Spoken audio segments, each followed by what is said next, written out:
ධනු ලග්නයේ ධනු ලග්නයෙන් උපන්න ඔබට 2026 වර්ෂයේ ජූලි මාස 26 වෙනිදා දින සිද්ධවන සෙනසුරුගේ වක්‍ර වීම කෙසේද? දෙසැම්බර් මාස 10 දක්වා මේ ආකාරයෙන් සෙනසුරුගේ වක්‍රත්වය ක්‍රියාත්මකයි. මේ අතර වාරයේ සෙනසුරු මකර ධනු සහ වෘශ්චිකයෙන් නවාංශ ග්‍රහ රහත් ගමන් කරනවා. ධනු ලග්නය ඔබට අදාළව ගත්තට දෙවැන්නාධිපති සහ තුන්වැන්නාධිපති ලෙස මේ සෙනසුරුගේ වක්‍ර වීම සිද්ධ වන්නේ ඔබගේ කේන්දරයේ හතරවැන්නේ. සෙනසුරුගේ වක්‍ර වීම ධනු ලග්නය ඔබටත් ඉතාමත් සුබ තත්ත්වයක් පෙන්눔 කරනවා.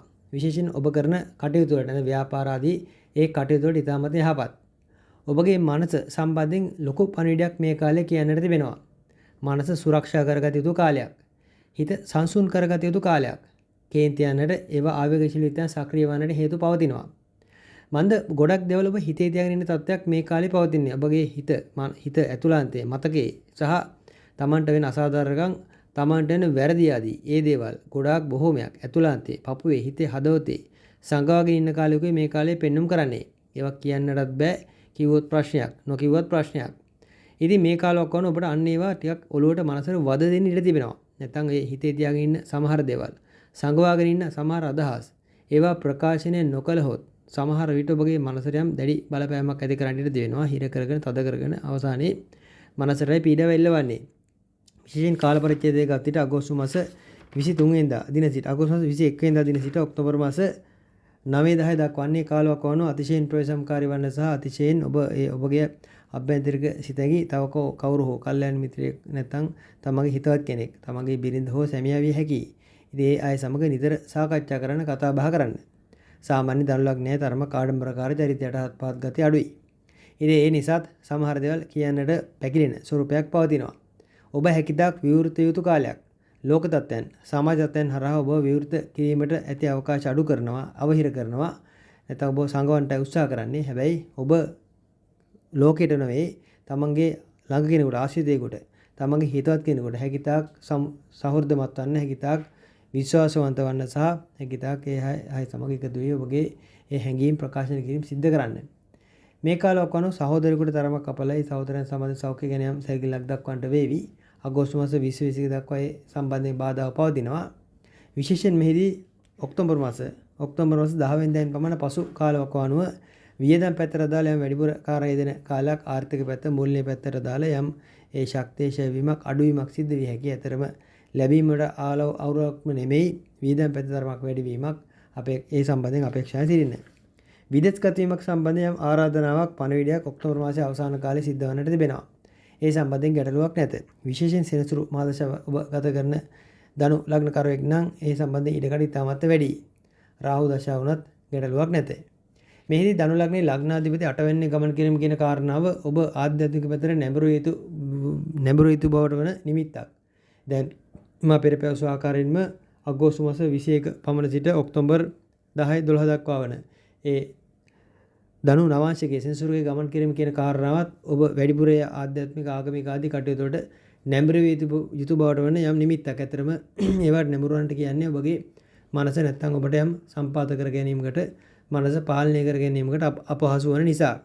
දෙවියන් කෙරේ භක්තිමත් වීම ඉතාමත් යහපත් කාලයක්. දෙවියන්ට ඇත්තටම භක්තිමත්ව කටයුතු කිරීමට ඔබ සෑම විටකදීම උනන්දු වෙන උත්සාහ කරන ගතියකුත් පෙන්눔 කරනවා. දෙවියන්ගේ පීඨ ආරක්ෂාව ඉතාමත් ඉහළ වශයෙන් පවතිනවා. ඒවා සම්බන්ධයෙන් තර්කයක් ගැටලුවක් නැත. ගෙවල් දොරවල් වාසස්ථාන විශේෂයෙන් ඔබ පදිංචි වී සිටින නිවාස වාසස්ථාන ආදී දේවල් අලුත් වැඩියා කිරීම, ඒවා නවීකරණය කිරීම, ඒවායේ ඒ අඳුරු වී ගිය සමහර තත්ත්වයන් ආලෝකමත් කර ගැනීම උත්සාහ කිරීම ආදී මේ කාලේ කාරණා පෙන්눔 කරනවා. ඒවට ඉතාමත්ම හොඳයි. විශේෂයෙන් මේ සෙනසුරු වක්‍ර වීම කියන කාරණාව ඔබගේ ගෙදර දොර වාසස්ථාන සම්බන්ධයෙන් නැවතී තිබුණු ඉදිකිරීම වැනි කටයුත්තක් නැවත යථාවත් වීමට, ඒ නැවත ක්‍රියාත්මක වීමට හේතු කාරණා සාදාවි. ඒවට හොඳයි.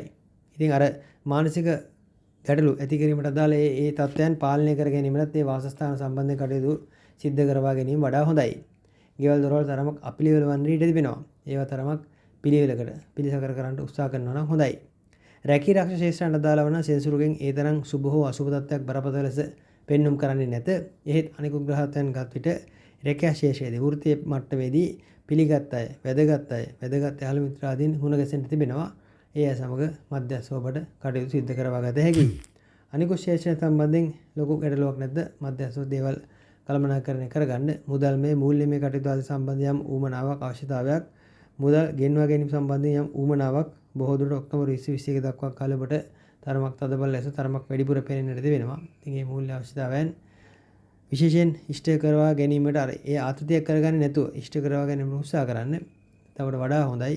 වර්ෂ අවසානයේ දක්වාම තරමක් කල් අරගෙන කටයුතු කරන්න හැකිනම් සමස්තයක් ලෙස තත්ත්වය මෙයයි. විශේෂයෙන් ඒ දෙවියන් කෙරේ දක්වන්නා වූ ඒ ඇල්ම බැල්ම ඒ ආකර්ෂණය ඒ දේවල් මේ කාලේ ඔබට අත්‍යවශ්‍යයි. ඉතින් ඒවා සමග යන විට කරුණු කාරණා පටලවා ගන්න නැතුව විසඳාගත හැකියි. මව්ගේ සෞඛ්‍ය ගැන සැලකිලිමත් වන්න මව් හදිසි අසනීප වීමක දෙයකට ඉඩ කඩක් කාරණාවක් පෙන්වු කරනවා. ඊට අමතරව ඔබගේ ඥාති මිත්‍රාදීන් සම්බන්ධයෙන් ඇතිවන්නා වූ පොඩි ආරවුල්කාරී බාධාකාරී දේවල් මේ කාලේ හට ගන්නට තිබෙනවා. මේ එකක් මතක තබා ගත යුතුයි. යම් දුර්වල වන්නට තිබෙන නැත්නම් ඔබගේ යම් අඩපණ වන්නට තිබෙන යම් ව්‍යාපාර හෝ යම් ඒ තත්ත්වයක් නැවත යථාවත් කර ගැනීමට අඩපණ වීගෙන එන තත්ත්වයන් අලුත් කරවා ගැනීමකට ඉදිරි මේ සෙන්සර්ගේ වක්‍රවීම කියන කාලවකවානුව ඉතාමත් හොඳයි. මූල්‍ය පැත්ත ශක්තිමත් කරගන්න මේ මාස 5ක් කාලේ ධනු ලග්නේ ඔබ යොදවා ගන්නවා නම් වඩා යහපත්. කකුල් ධනශාසය ඇතිවන්නා වූ බාධාකාරී තත්ත්වයන් පීඩාකාරී තත්ත්වයන් සහ ක්‍රියාශීලී බවට ඇති කරන්නා වූ බාධාවන් ගැන සැලකීමත් වන ඔබ ක්‍රියාශීලී විය යුතු කාලයක්, අතපය හොඳින් වැඩ කළ යුතු කාලයක්. එසේ නොවුනොත් යාත්‍රාට සිටින තත්ත්වයන් ධනයේ සහභාගී කොන්දේ අමාරු වෙන දේවල් සෞඛ්‍ය පැත්තට අදලයන් පිරිහීමක් සිද්ධ විය හැකියි ගැන සැලකිලිමත් වන්න. ධනු ලග්නේ ඔබට අදාළ තත්ත්වයයි.